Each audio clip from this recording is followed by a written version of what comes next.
На прашање на бугарските медиуми во однос на учебниците по историја во Македонија, Заев најави дека доколку има грешки во нив, тие ќе бидат исправени. Да слушнеме оваа изјава.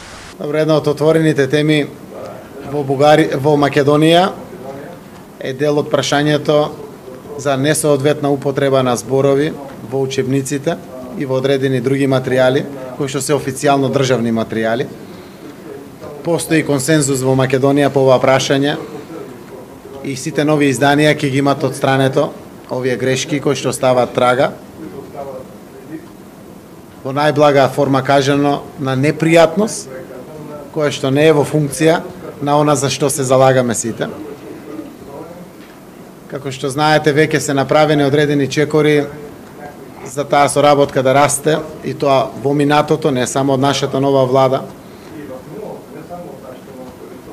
Има многу датуми кога се чествуваат настани пред гробишта на покојни војници.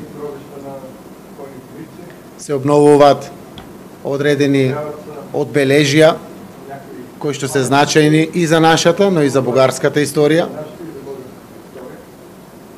Спомен плочата во Струмица го има отклонето зборчето фашистички. Учебници по историја какво ще пише за цар Самуил?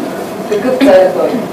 Значи, нема да дефинирам поими за да навлезам детално во историјата, и ние сме политичари, но сигурно ќе биде во духот на тоа што се залагаме, дека тоа е заедничка историска личност овде на Балканите.